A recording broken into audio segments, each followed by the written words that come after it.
Yes. Okay. Hi, everybody. Thank you for joining us for this discussion on online art.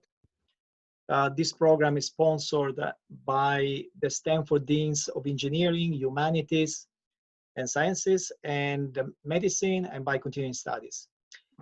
For those of you who are familiar with the Bay Area Laser Program, they are on hold and replaced by these online dialogues that I call the last dialogues, where LAST stands for Life, Art, Science, Technology.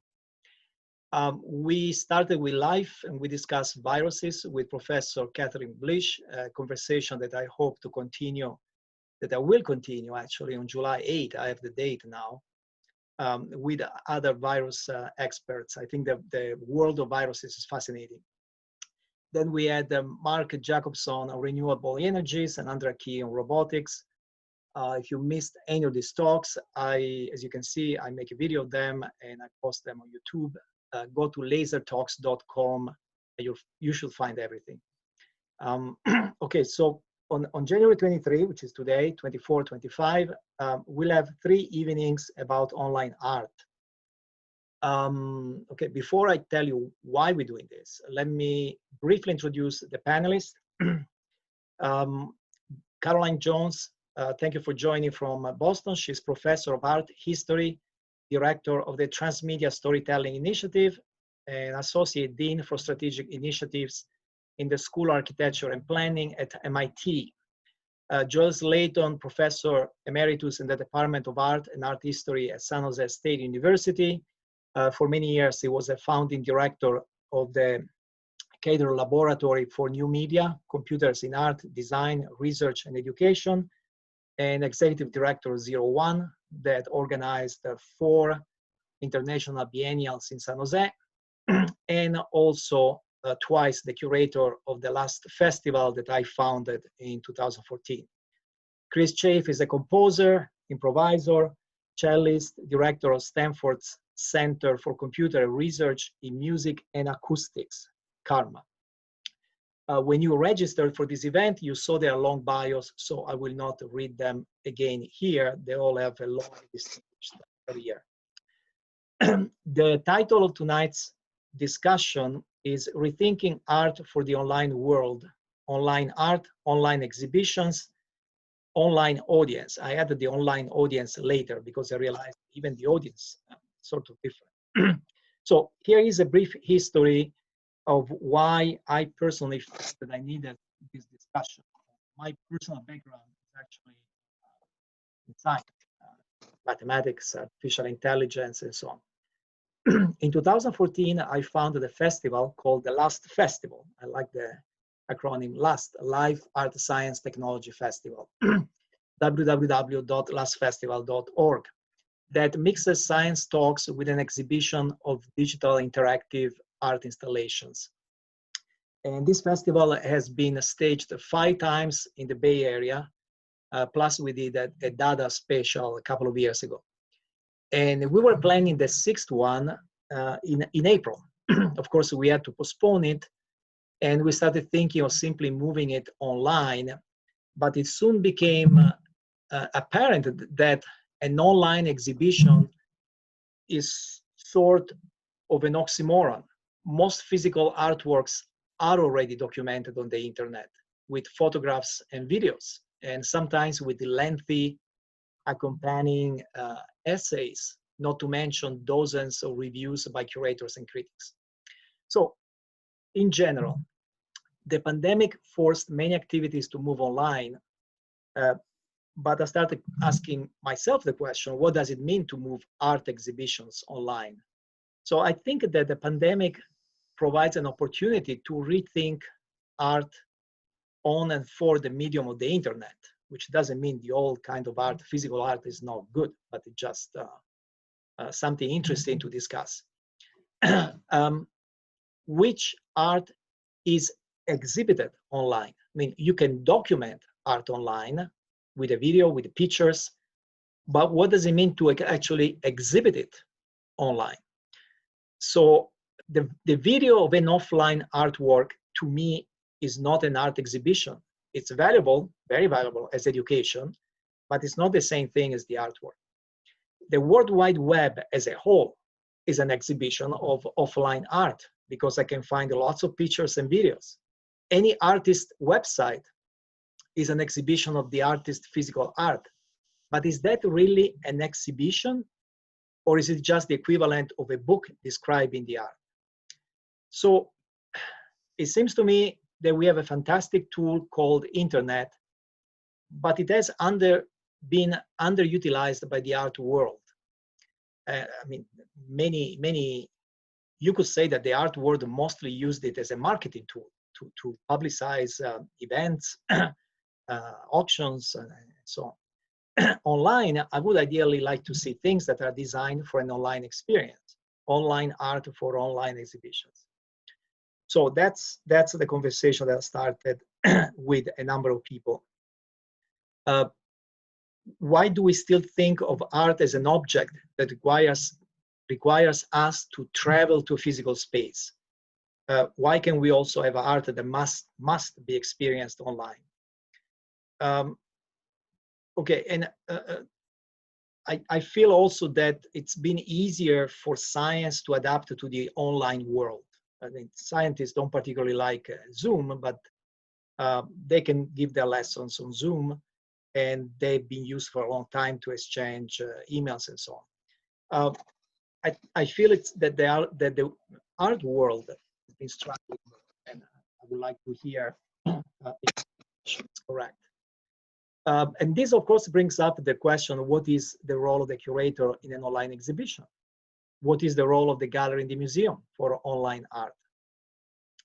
Now, a curator and a critic will point out that even an online gathering of artworks needs a context, and that the audience needs, let's call it, guidance. But isn't an article enough? If you are online, you can just publish an article. I personally read a lot of articles from curators, and write an article and then put links to the websites of the artists that you're mentioning. Is that an online exhibition? It seems to me that an article works as an online exhibition, and you can have 10 critics, 100 critics writing articles, and that automatically become online exhibitions. So that's my provocative question. You know, what are we missing online? Probably the thing I don't want for an online exhibition is just to copy the format of the museum. I am excited to visit the museum and a gallery, but not so excited to visit their website. I rarely want to see the paintings that are at the MoMA. I may want to see Goya paintings, and then I search and I find all the Goya paintings, or all the paintings that deal with the Black Death, or all the Mexican murales of the 50s. You know, so I can search and find them. A museum website will show me only, I know, the pictures of the Goya paintings that it has. So I can consume and enjoy a lot more artists while sitting at this desk than I ever did in my life in physical galleries and museum. So something about sorry, my computer is collapsing. Historical context. These days I call myself a cultural historian. So I wonder if pandemics are useful actually to trigger creativity. Historically, the moments of great crisis have often resulted in an explosion of creativity. Think of the Spanish flu and World War I. That must have been a horrible time. But that's the time when you had the birth of revolutionary movements like Dadaism, the steel, constructivism. I think futurism is also in that time period. Besides the first jazz record, 1917, the boom of cinema, and then think of the polio pandemic, which pretty much overlapped with World War II, and that's when you had bebop jazz, abstract expressionism, existential philosophy, Italian neorealist cinema. So, you know, sometimes the moments of crisis are the moments when you see this boom of creativity. Okay, now, Joel, give us your Yes, sir. thoughts on online art, online exhibitions, and online audience. Well, I'm having a bit of an internet problem on my end, so I do hope everyone can hear me okay. So first, let me begin by saying that I think we need to acknowledge that we're living through some very complex times. Pierre already just alluded to that fact. And these are challenging us to rethink just about everything. The pandemic and what we might refer to as the post-pandemic condition are begging for provocation in terms of the way in which we approach not just creativity, but the sharing and structure and thinking about what we mean by exhibition and that, for that matter, art production. You know, I, for one, I just don't have the attention span to spend time on the internet trying to figure things out. I'm certainly not interested in considering the endless stream of artworks that are being presented and posted on the internet. It's as if that's the only single outlet that is available, and it's just this endless amount of material that we have to contend with. The majority of which serves to really dull the senses. And this includes institutional models for the most part. And I think it's for one simple reason. The relevance to the contemporary condition that we face. The web has become the ultimate information landfill. And it's so full of art stuff that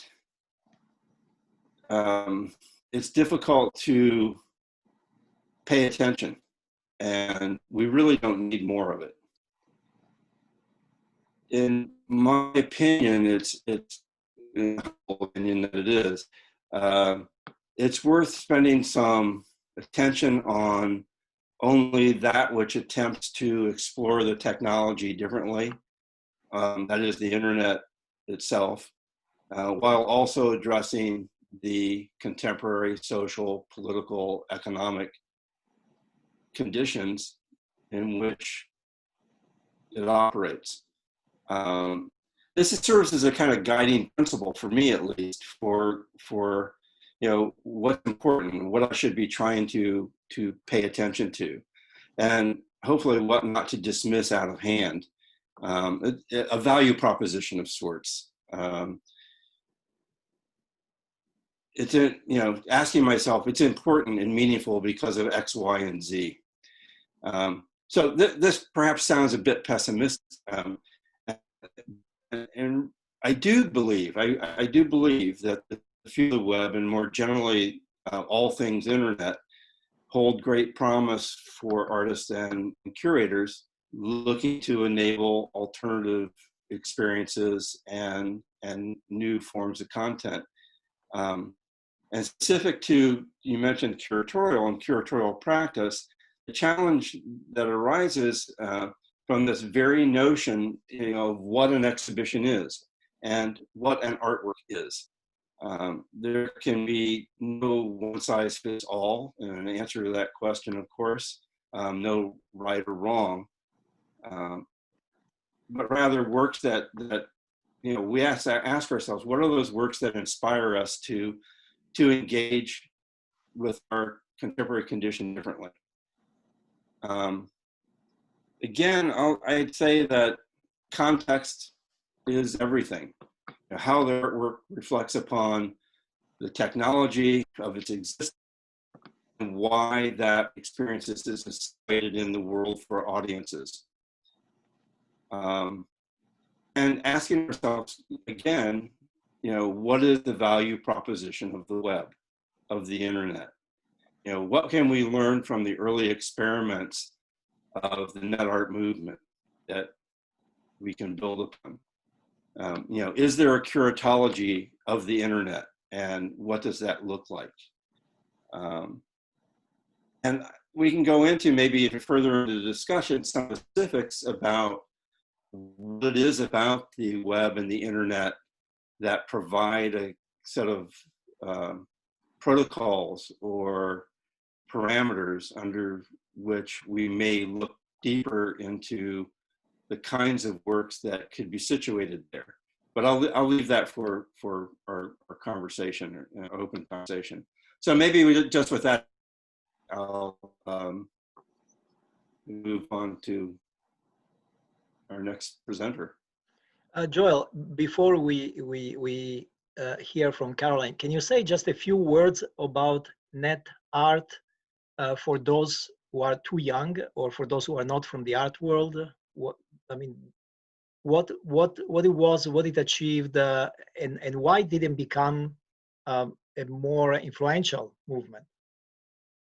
Well, in the net art, if we think of it as a kind of movement, it originated in the early 90s as the internet and the web specifically was getting its grounding in the world, and there was a huge amount of room for experimentation by artists like Jody, like Buck Kozak, Alexei Shulgin, and many, many, many others, who were exploring what the potentials and possibilities of the internet as a medium might be.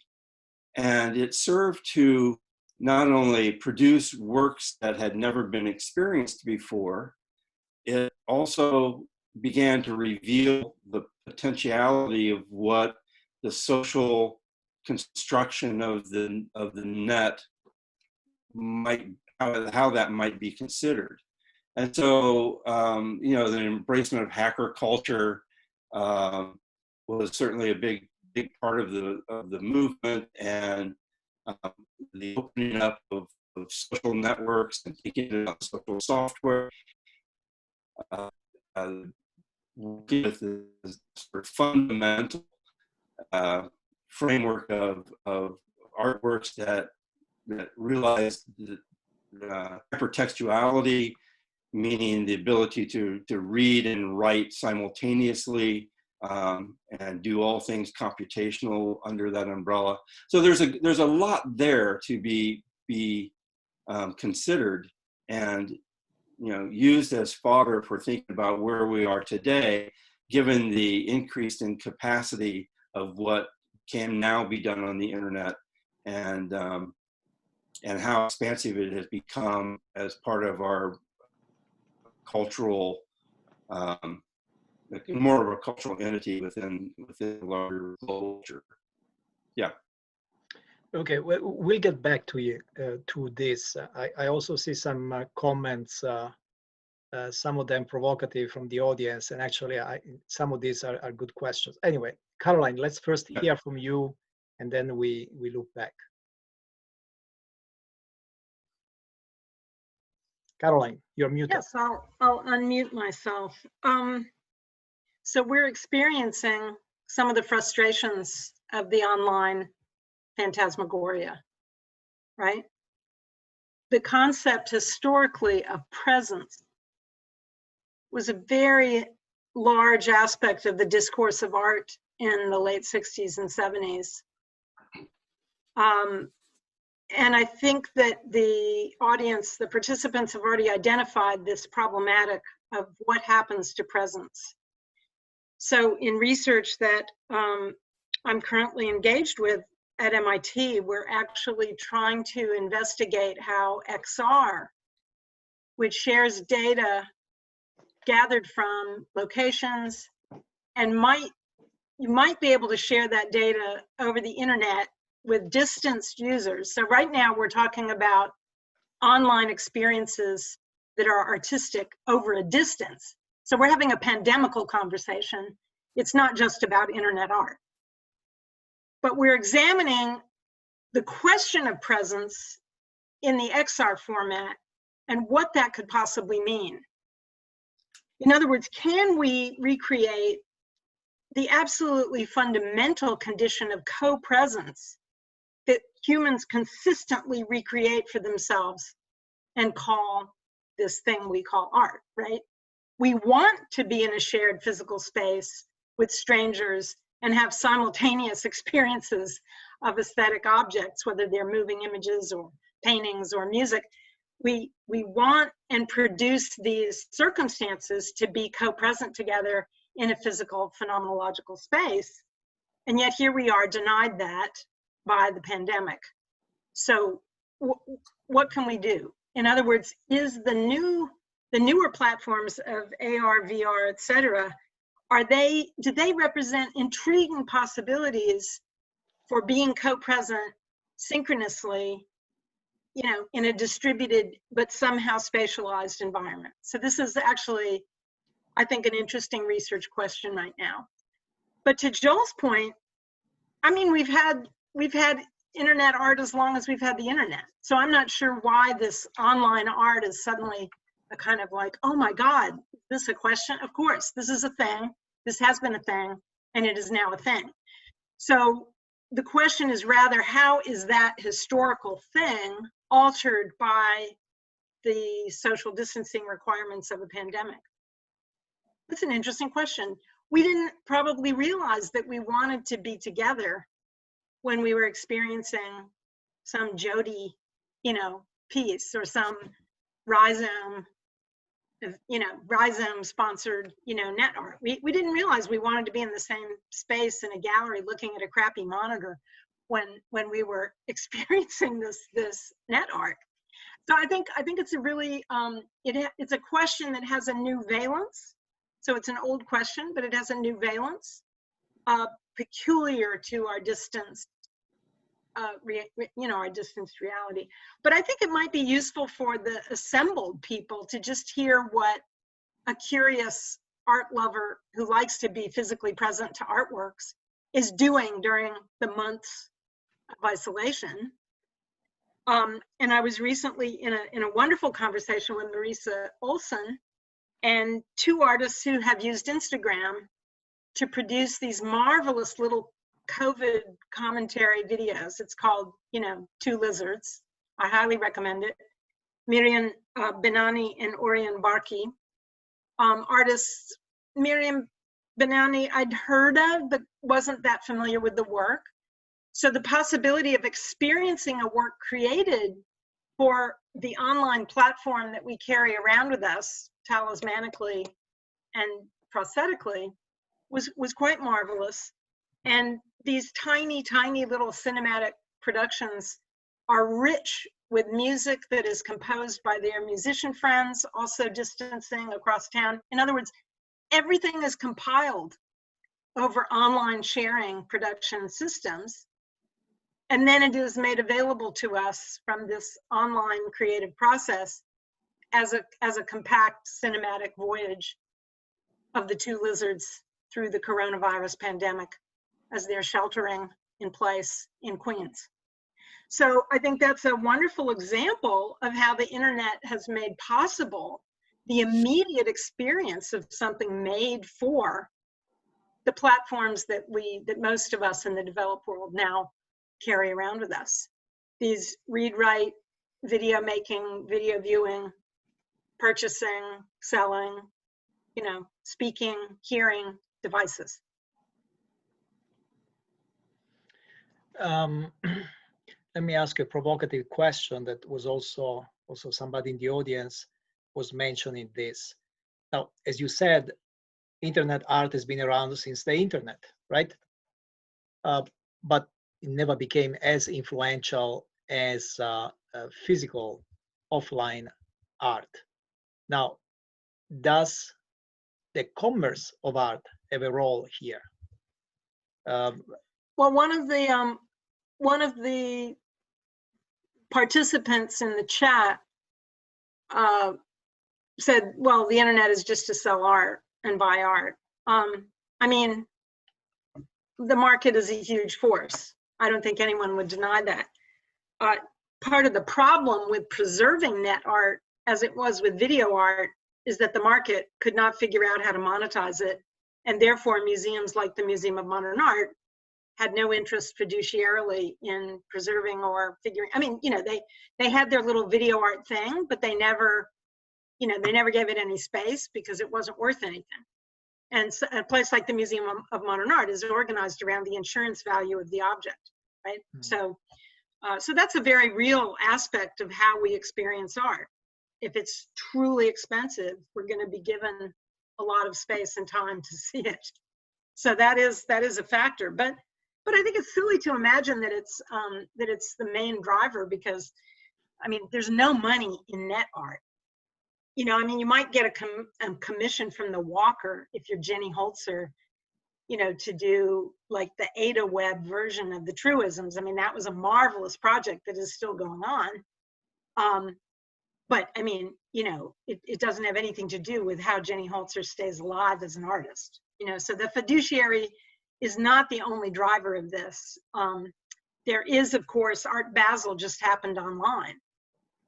So people, for the first time, instead of going into a white cube with mysterious rituals around finding out what something costs, for the first time it was like, oh, the price is right there. The medium is right there. I can just see it.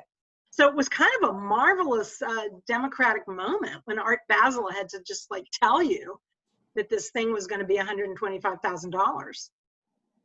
So, you know, someone in the chat is asking about, what about the economically disadvantaged who don't have a cell phone or a computer? Well, yeah, the digital divide is enormous. Art has never been exclusive to the moneyed elite, but it has always been driven as a market by the moneyed elite, at least in modernity. So, you know, we can decide to talk about the digital divide and how online art is not available to them. But that is a question begged by the very, you know, forum of talking about online art. Anyway, I think that there's a lot going on right now that's incredibly interesting, with movies made for Instagram, with really interesting artists who've been active for decades, like Ava and Franco Matus, you know, figuring out new ways to use online platforms, software programs to do their weird, destructive viral art. So I actually feel quite optimistic about this. I think there's a lot, and I'm both interested in the internet and online forums as just a platform for traditional forms such as cinema, little movies, you know, that happen on Instagram.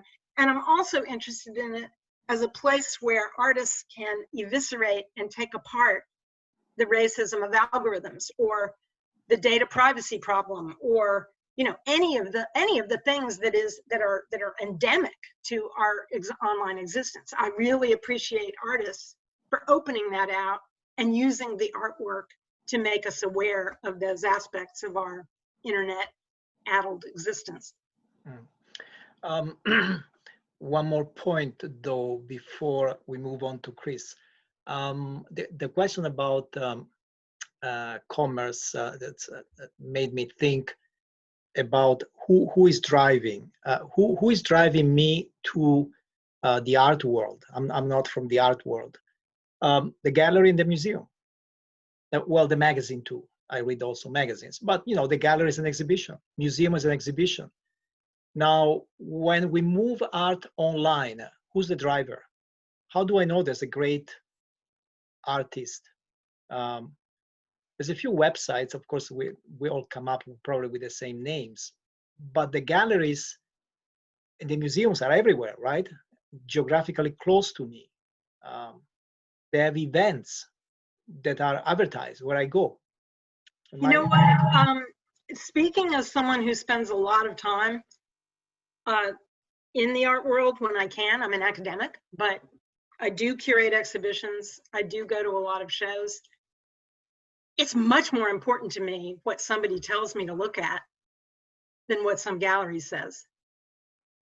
So just talking to people in whatever form that takes is a very powerful influencer. So the concept of the two lizards going viral, which very quickly happened, it kind of bloomed very, very quickly. You can do histories of that. It's very hard, but I'm starting to try to do that. Who vectors it to whom? Who vectors it from there? This is not a gallery art piece. And in fact, when it blew up, you know, when it got really powerful, the artist said, whoa, we're going to have to pull back. We don't want this to be monetized. So artists have a very profound role to play in telling other artists and people who talk to those artists what's cool and what we should be looking at. So never minimize the effect of powerful influencers in culture. I mean, the gallery is one thing, but it's just not the only thing. As we know from politics, you can actually spend billions of dollars on a campaign and lose spectacularly. Okay, Chris, you want to tell us something about the world of sound art, which is different but maybe inspiring? Yeah, sure. And it's great to see Caroline, meeting you for the first time, and Joel after many years. Thanks, Piero, for bringing us all into a forum together. And if you can mute your send side, it would help, because it keeps flipping the video every time there's a background noise. So muting is good. So the place that I'd like to go is actually something that's going to key off of Caroline's notion of presence, but in terms, in this case, of temporal presence and synchronicity. So humans like to synchronize. I mean, we'll just sort of stipulate that and synchronize at different levels of sort of temporal separation. In music, of course, playing together in a small group nearby, the time delays that you're thinking about between members of a combo, between the bass and the drums, is going to be on the order of a small number of milliseconds. And when we go to something like Zoom, if we put those two musicians in different Zooms, and you're talking about a couple hundred and more milliseconds, and synchronization becomes something different. So that's a kind of synchronization scape, if you will. And what has become exceedingly interesting since COVID has been navigating that synchronization scape. In cases of musicians who want to just sort of recreate what they had in the room, okay, we're gonna try and use technological enhancements that basically skirt by on the internet much faster than Zoom does its business with audio. And there are techniques for that, and I'll maybe just touch on that in a little bit. But the long haul stuff around the planet, using even same techniques, this kind of musical practice is again sort of riding on these synchronization scapes that are longer, on the order of 100 milliseconds, say one way from California to Berlin. And I bring that up because I'm going to play you a clip of some music now, which was from a series of quarantine sessions that we've been holding every Saturday. And this is last Saturday, with musicians who are in California, Berlin, and Belgium. And hopefully this will print decently through Zoom the way I've got it set up, but it's not really the same experience as being kind of tuned into the live broadcast where it comes across on Vimeo live with kind of better audio quality. But let me switch my rig so that you get an idea of what I'm talking about. And input goes from there.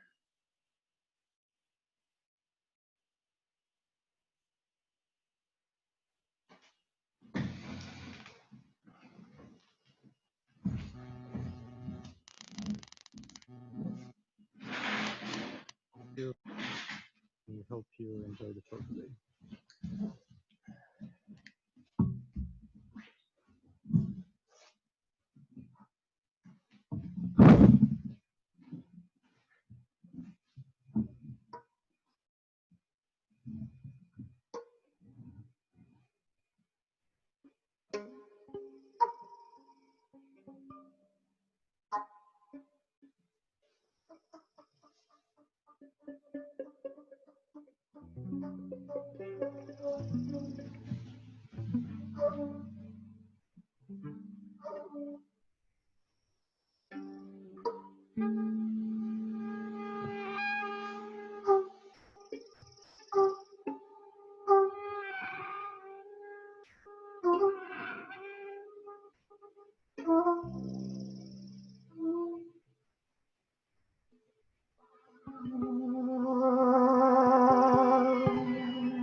And forgive me, I'm going to advance a bit because it changes during the hour that we perform.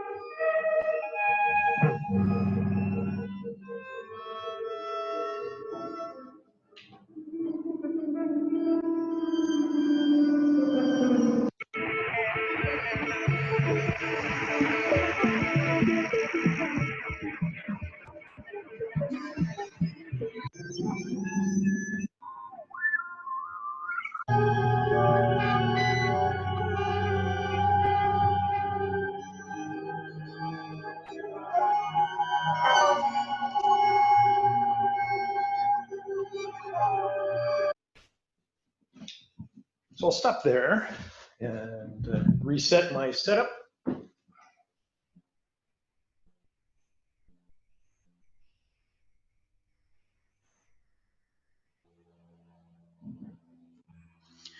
And should be able to hear me again. So this is a group that formed up probably for the, sort of maybe extended notion of presence. It became part of our lives that we get together regularly. We're still sheltering in place, both ends. Maybe Germany's just loosening up a little bit, maybe. And we kind of rely on this coming together. It gets to the level of contact that is the kind of thing that you can imagine when someone's breath and someone's bow are moving in the most subtle way together, and they're with each other. And if that carries through into the broadcast, then the audience is with them as well. So I'm just sort of introducing that, we have the ability to do this kind of, music playing in present technology. It's a little edgy, some of it, but, with care it can be done. And so beginning also around 3 months ago, the interest in doing this for ensembles of a kind of more regular constitution. How do we teach lessons? How do we coach ensembles? How do we rehearse for concerts that might take place in this way? And so I'll just show a couple slides to give a sense of what our experiences have been. So we certainly have a mechanism now to bring home locations together. We're still working out a lot of kinks in terms of the different sort of do-it-yourself software installations, but all of this stuff's available. It can be very low cost because we can use Raspberry Pi $50 computers. And we get a lot of difficulties when we expand things out into larger groups, or we try Wi-Fi. We don't like using the built-in sound. You have to take a bit of care with the peripheral attachments for the audio. And then there's some things that just aren't going to happen right now. Very, very specialized circumstance where you might want to have your video real-time synchronously with your audio. And right now, it's this kind of flipped around physical universe that these types of concerts happen in. The sound arrives much sooner than the image. So this sort of put conductors out of business. Like, you can't start from a gesture. Instead, the video is absolutely useful for communicating to the audience and for the musicians themselves about longer things, expressive things that you can read from faces and comportment. You know, from these experiences, what we're now sort of going forward with is, you know, can we make this a bit more ubiquitous so that in the coming academic season in particular, come September, what are music schools, music departments, nonprofits, and so on going to do in terms of very tight, the tight end of the synchronization scape that I sort of coined a name for just a minute ago. We know about the farther end of it. I have lots of other examples, but I think it'd be more fun to, you know, say that there is this range and there is musical experimentation to do, which is pan-global during a pandemic. And on the local side, that we can do things that I think before the pandemic felt a little bit specialized.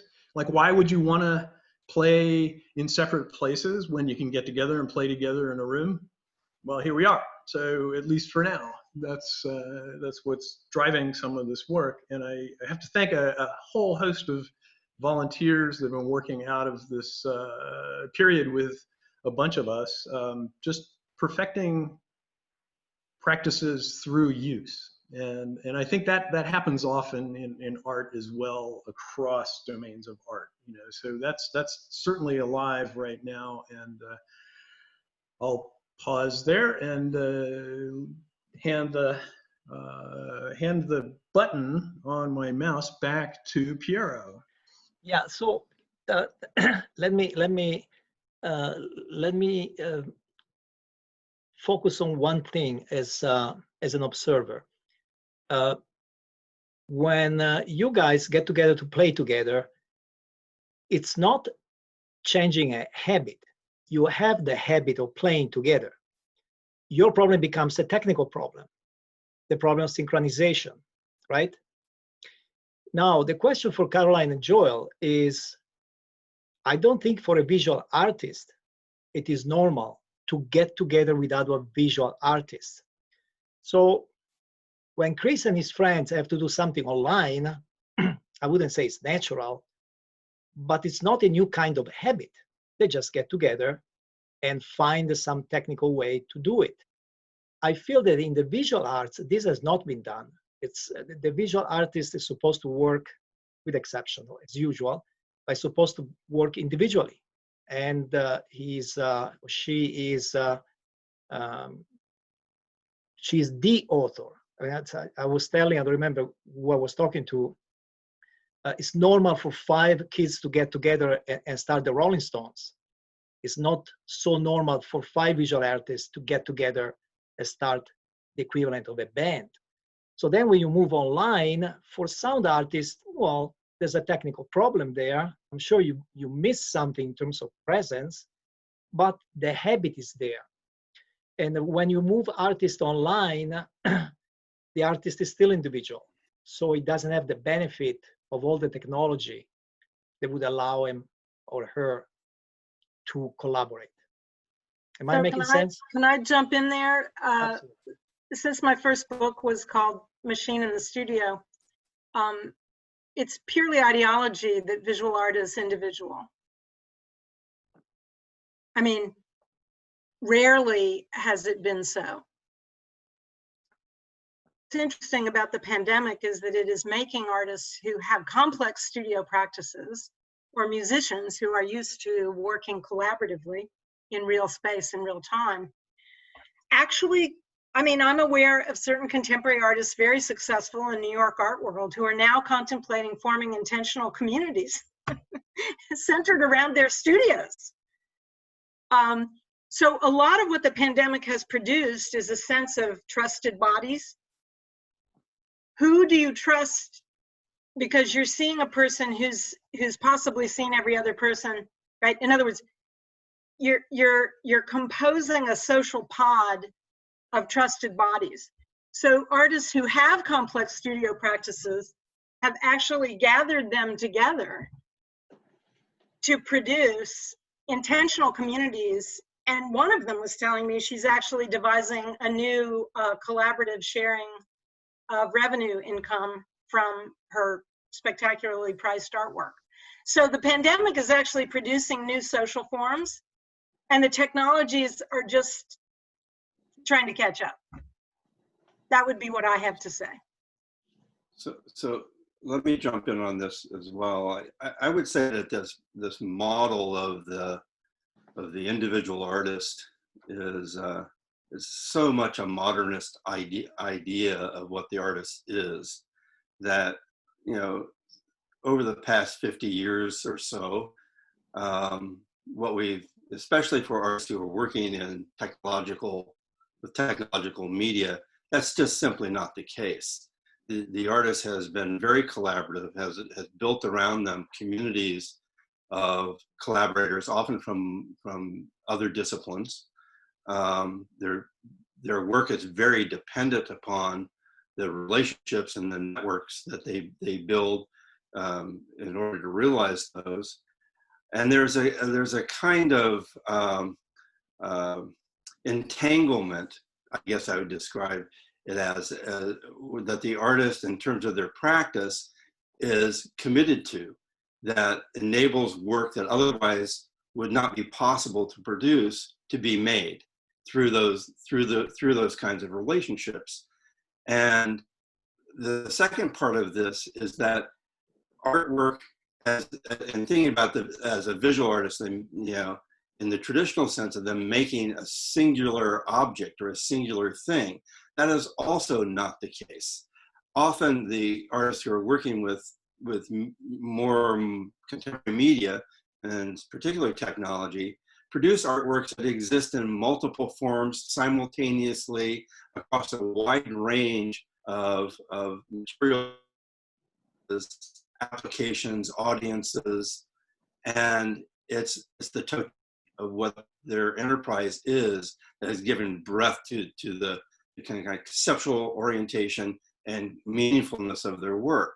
So Piero, I think it's quite the opposite. I think that what we see is a kind of gravitation towards the environments that are going to support that kind of work. And I think the promise is, of course, that you know, as we begin to reframe the sort of online experience, and as we just witnessed what Chris was doing as a perfect example, this idea of being co-present and being entangled and being interdependent is critical to the work.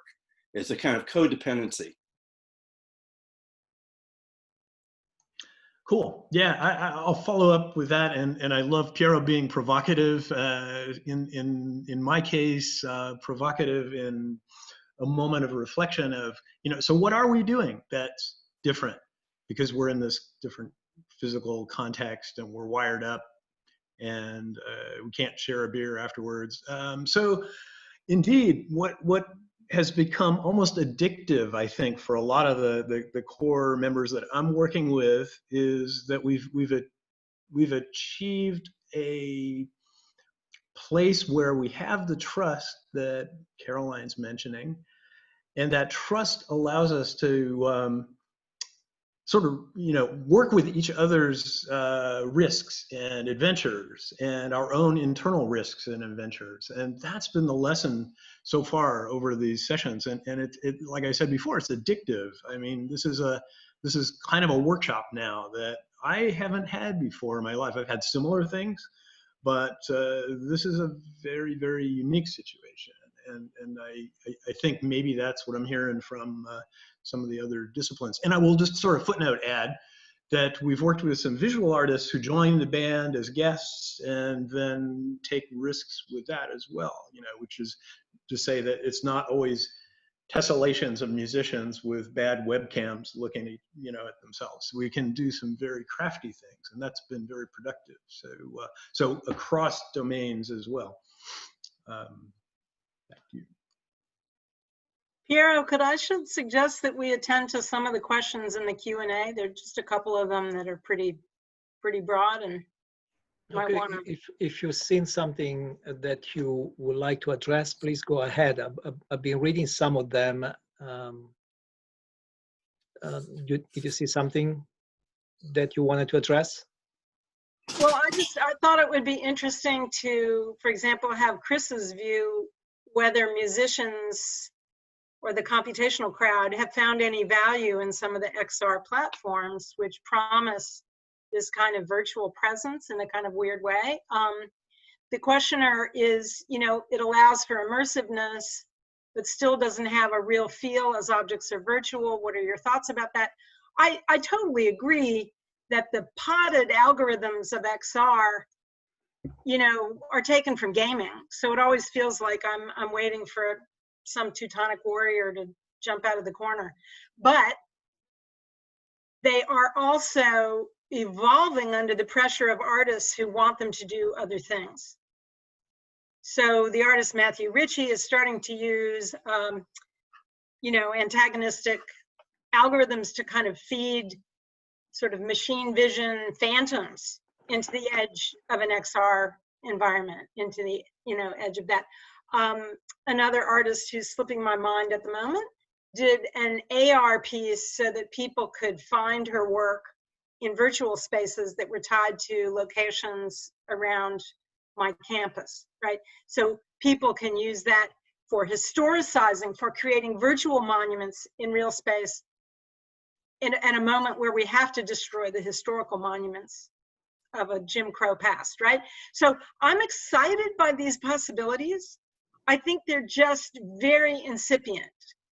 And I'm excited by whether in a pandemical isolated way, we could begin to share things through these spaces of virtuality that are frustratingly not flesh-like, but nonetheless have some sort of potential for locating people in something that isn't a flat screen. Right now, I've spent so much time, I bought these little nerd glasses. These are just blue filtering glasses because there's so much time on the flat screen. So I'm just curious as to whether Joel or Chris have thoughts about the potential of XR in an online distanced reality that's going to be going on for some time.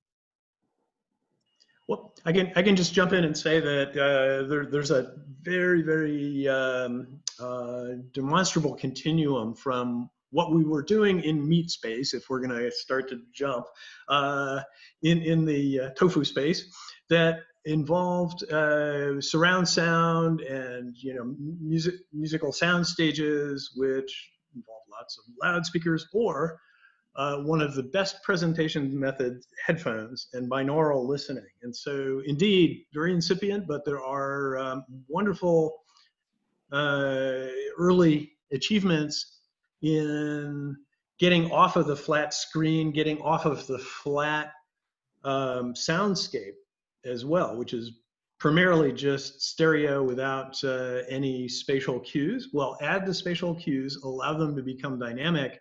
And I know artwork that's starting to have a really good time with that, but it's not new.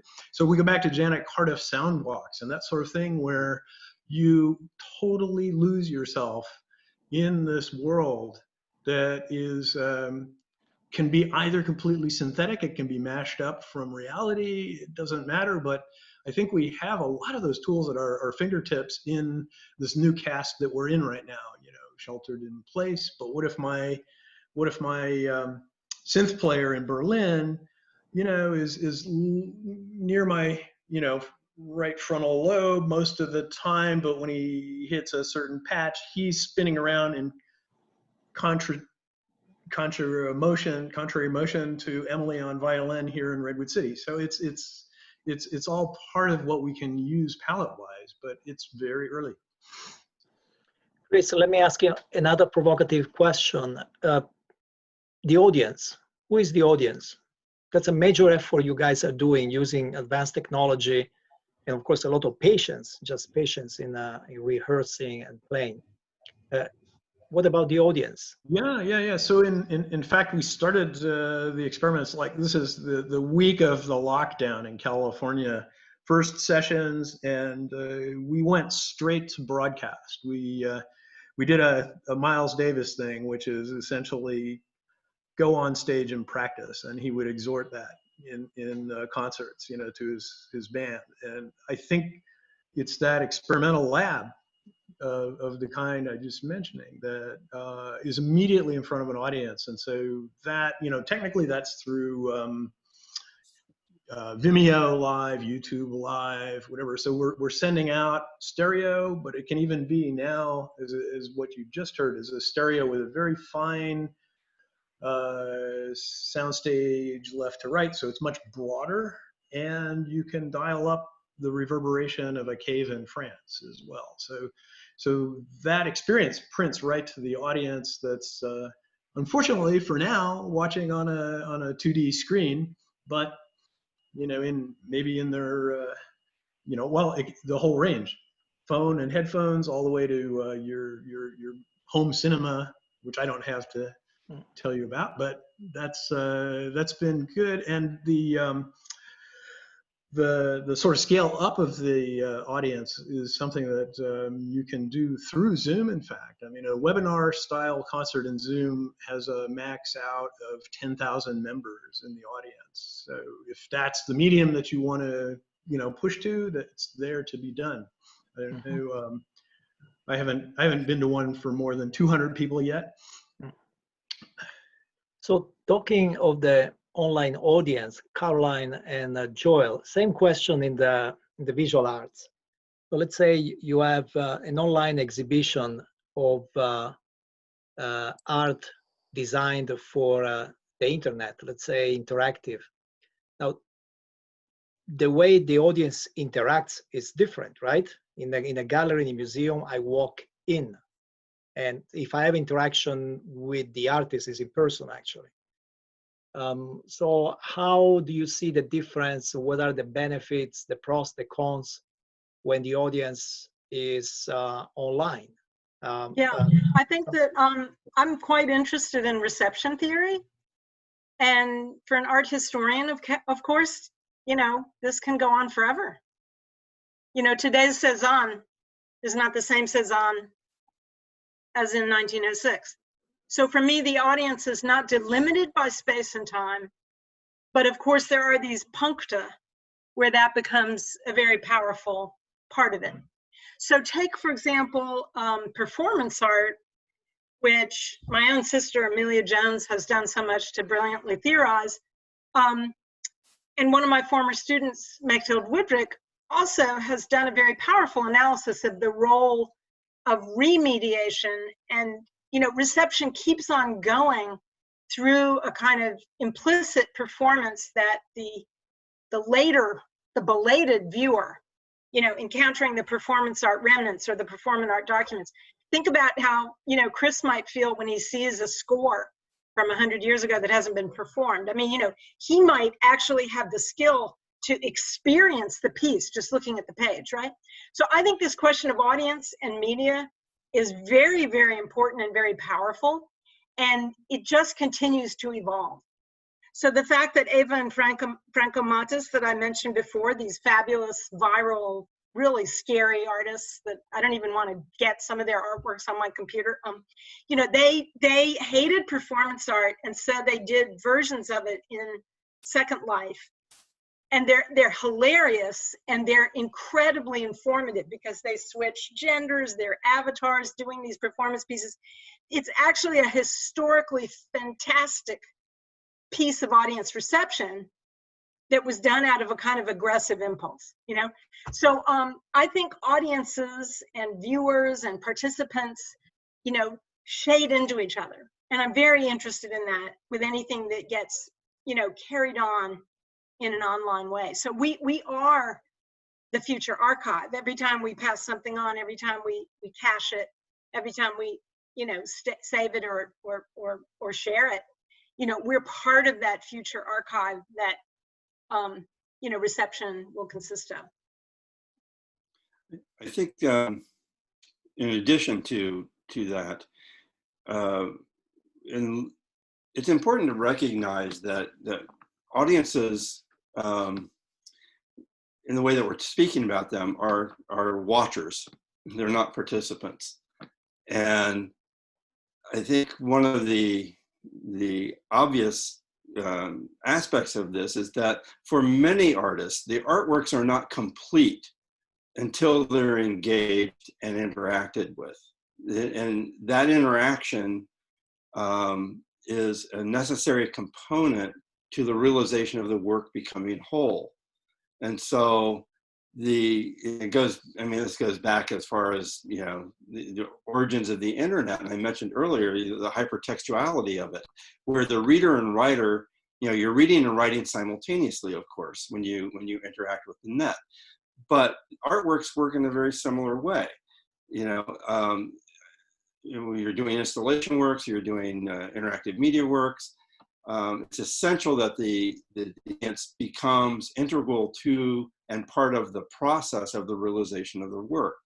I would argue even for a step further in that is that this relationship to the curator becomes critical, and that the curator, the audience, the artist all begin to blur into an enterprise, a co-enterprise that results in an experience, again, that otherwise is impossible to conjure when it's only an audience, viewer who's observing what an artist does.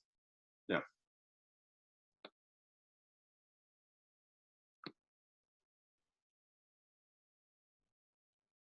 So there.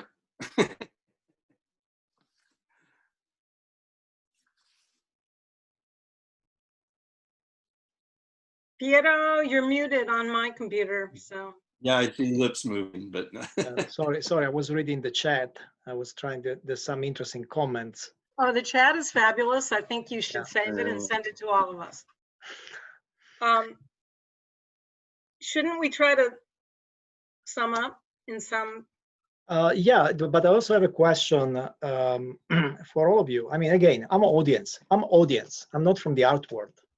You keep saying that, but no, it's true. That's true. Joel knows it's true. You're in the art world. You're having an art world conversation. Joel knows it's true. I organize events that have an art component, but I'm doing it because I'm the spectator, not the.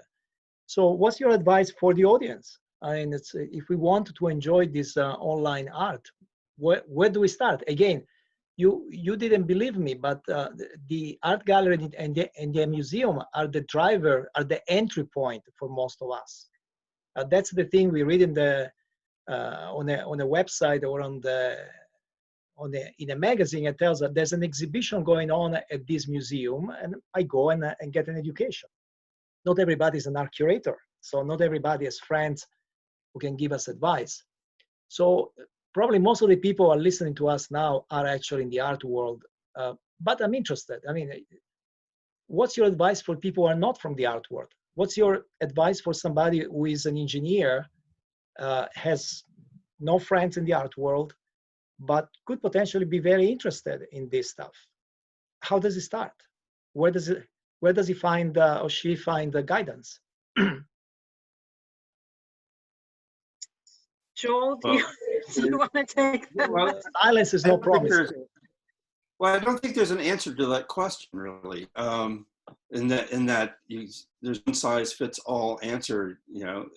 There's so many different forms and so many different kinds of artists working that, for some, their audiences are going to be very, very narrow, very small. And for others, the audiences are going to be quite large and driven by the larger political, social economy of the art world. And so it doesn't make them better or worse. It just means that the entry points to those are different. And I guess my advice is that we all of us need to become better facilitators and readers of online activity, period. And we're not very good at it. we need to invest more of our own personal energy into figuring out what interests us on the net. And that will help drive the connections to the content that I think will ultimately serve to engage people with the arts. You have to follow your interest. I would agree, and I think that there's a tremendous amount available for the autodidact. I mean, there's just no substitute for being driven by your own interest. We've mentioned some of the historical fonts, you know, net.art. I mean, these are archived on the Getty website, on the Walker, on the New Museum website. So museums are still doing this job if you want them, right? But what's extraordinary about the web is that I can find out about the cybernetic sculptor Edward Donatowicz because some devotee in England has just determined to create an online archive of this remarkable engineer artist that I'd never heard of, right? So he shows up in the Cybernetic Serendipity show, but like there's no catalog on his work. There's no museum show. He's not in any art museum collection, but there on the web is an archive of love about this guy's work, right? So I totally agree with Joel. You know, there are art worlds. There is not a single art world. There are art worlds. There are tiny ecosystems. There's a whole Reddit world, right? Where 1 million people create a canvas in 72 hours. That's online art of a kind. Maybe it's more like graffiti or something, but it's definitely online art. It has more penises than the Museum of Modern Art. Ergo, it's probably closer to graffiti, and it probably betrays its nerd boy, you know, culture pretty accurately, but you can call it online art, right? So these are paths of interest that will lead anyone who wants to find it, you know, just to follow the threads of that community. Ask that community. Go to this chat. I mean, there are remarkable resources being shared a mile a minute while we drone away, right? So academia is a place where we can reflect on this, but it's not a place where it's happening, right? I read Olivia's question. Do you have examples of good online curated art galleries? Good online curated art galleries. I mean, it's where you started, Piero, in the sense that every gallery has an online portal to the art they carry, but Bitforms and, you know, 47 Canal, I mean, these are things I know in New York. I mean, they're going to have actual snippets. You know, they have to monetize it. So they have to figure out how to get some museum to pay a lot of money for a net artwork, but they'll give you a taste, right, from their gallery portal. Museums that collect this material, the SF MoMA is one of them, right? They will have snippets of what they have in their collection, and sometimes they will make the entire online artwork available through their museum portal, right? So there is no one source, thank goodness, because there are proliferating art worlds that need to grow and bloom and effloresce without any curator constraining them. That would be my view. Okay, final thoughts? Chris, Joel, final thoughts? Final thoughts. Maybe worry less about aesthetics and beauty and visual art and more about investigation, learning to read, experimenting, playing with alternatives, not being afraid. Look at things and ask yourself, not, you know, did somebody qualify this as art for me, but, you know, is it art and how is it art for me? I just think that we need to sort of branch ourselves out. I said this in my opening remarks, begin to rethink everything. And that is one of the huge benefits of this pandemic. We have this space to do that in. So that's, yeah. And I mentioned becoming kind of hooked on this experimental space that Joel is alluding to. And I wonder how we transition from here. And I'm not going to answer that in 30 seconds, but I will certainly encourage people that there's so much available at your fingertips right now. As a colleague of mine said, there's no penalty to going to a concert for 20 minutes now. And that has some aspects that are actually kind of healthy for the planet as well as individually hygienically healthy right now. But you know, it's just in terms of the media themselves,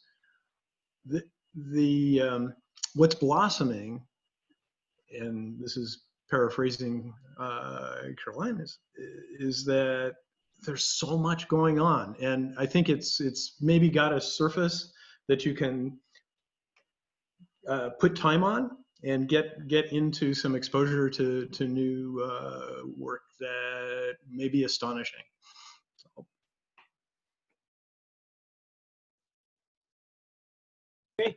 Okay, there's really more interesting stuff on the chat, but time is limited.